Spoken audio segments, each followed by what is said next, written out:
December 7, 1941, masigi numit asidani Japanna US ki naval base oiriba Pearl Harborda attack takiba asi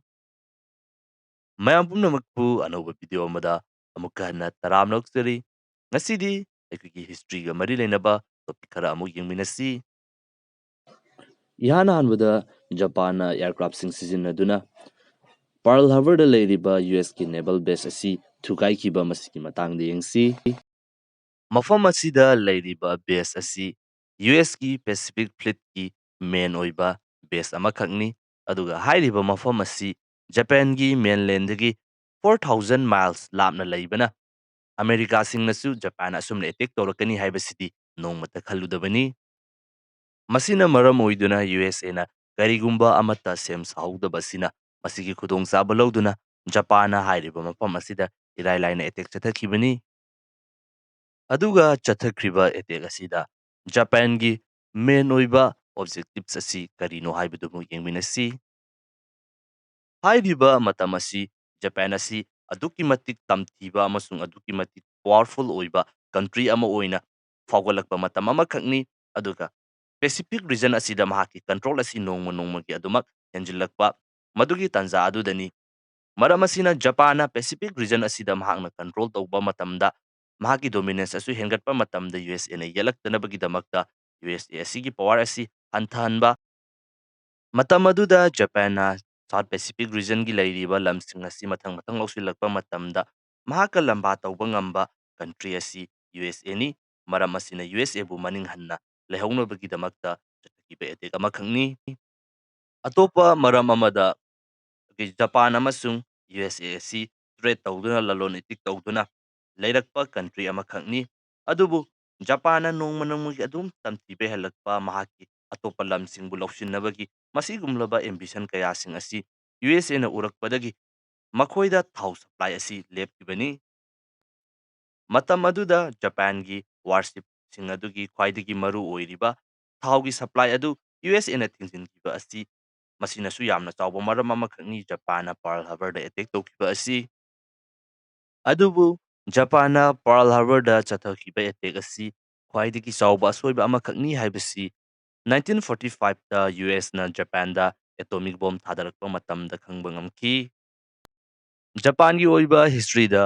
Japan ꯍꯥꯏꯔꯤꯕ country ꯑꯁꯤ ꯃꯇꯝ ꯑꯃꯗ ꯌꯥꯝꯅ isolate ꯑꯣꯏꯅ ꯑꯇꯣꯞꯄ ꯀꯟꯇ꯭ꯔꯤꯁꯤꯡꯗꯒꯤ ꯌꯥꯝꯅ ꯂꯥꯞꯅ ꯂꯩꯕ ꯑꯗꯨꯒ ꯑꯇꯣꯞꯄ ꯀꯟꯇ꯭ꯔꯤꯁꯤꯡꯒꯤ ꯃꯤꯑꯣꯏꯁꯤꯡ ꯑꯃꯁꯨꯡ ꯖꯄꯥꯟꯒꯤ ꯃꯤꯑꯣꯏꯁꯤꯡ ꯑꯁꯤꯒ ꯇ꯭ꯔꯦꯗ ꯇꯧꯅꯕ ꯈꯣꯠꯅꯕ ꯑꯁꯤ ꯇꯧꯔꯝꯗꯦ ꯑꯗꯨꯕꯨ ꯌꯨꯑꯦꯁꯑꯦꯅ ꯅꯝꯐꯨꯗ ꯆꯪꯁꯤꯜꯂꯕ ꯃꯇꯨꯡꯗ ꯖꯄꯥꯟ ꯍꯥꯏꯔꯤꯕ ꯀꯟꯇ꯭ꯔꯤ ꯑꯁꯤ ꯃꯥꯂꯦꯝꯒꯤ ꯑꯇꯣꯞꯄ ꯀꯟꯇ꯭ꯔꯤꯁꯤꯡꯒꯤ ꯃꯃꯥꯡꯗ ꯐꯣꯡꯅ ꯄꯨꯊꯣꯔꯛꯈꯤꯕꯅꯤ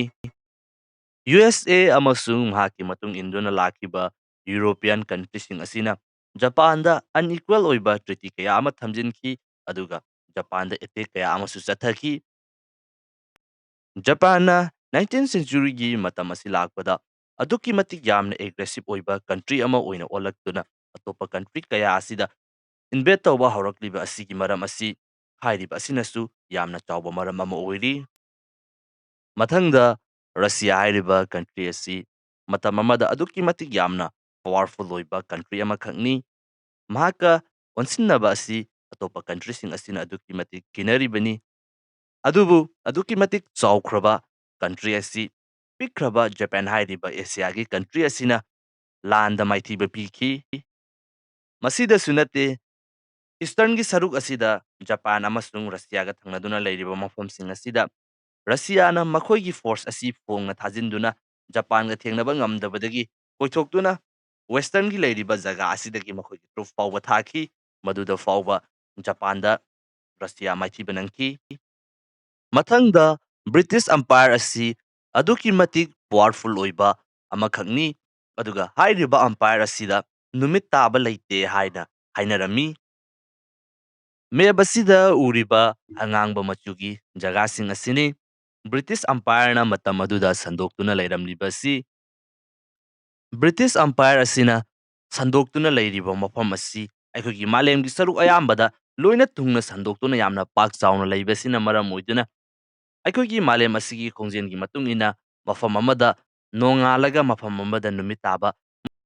ꯃꯁꯤꯒꯤ ꯄ꯭ꯔꯣꯁꯦꯁ ꯑꯁꯤꯗ British Empire asidi adumak nonganduna leigedoribani. Khudam oina Britishki makhoigi asengba maram oiriba Britain asida nungdang oiba matamda somgi India, Australia, asomgi size asida di suksoi soidana nongangani. Hairiba jaga asida su British Empire ni leiriba asi aduga hairiba jaga asi mamkraba matung atopa country America da nungsa saba matamda su America su British na colonize tawduna leiribani matam aduda. Matam aduda British asi kayamuk yamna mapanggal leibage kayamuk yamna makoina sandokpa ngambage haibadu British Empire di numit taba leite haiduna khangnaramliba asini. Mathangda aikogi malem asigi khwaidagi powerful oiriba aduga democracy gi damakta leiribani hairiba USA. Koinamagi value ani leibagumna USA asi malemgi miyamsingna unariba asi nattaba atopa side adu amuk yengbinasi. Cold War gi matamda Vietnam hairiba country asi communist country ama oiraktanabagi damakta makoina Vietnamda lan tauki. Lan adu ngamnabagi damakta USA na tamthikhraba thabak thawong kaya ama pangthokki. Madugi manungda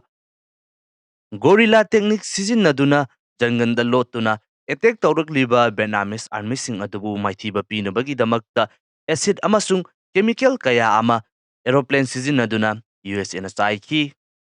Adomna screen da ubiriba photo asi Vietnam War matamda kapkhiba award winning photograph Danna Palm Girl hairiba photo aduni.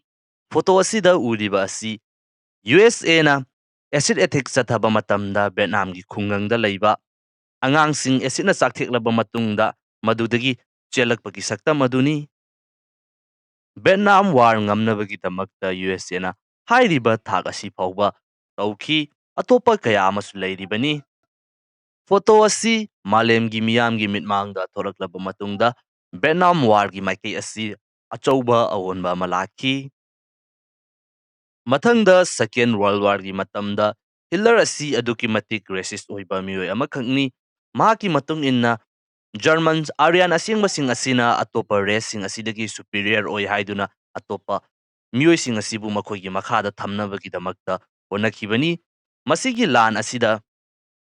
Hitler gi asigumlaba thawong asigi mayokta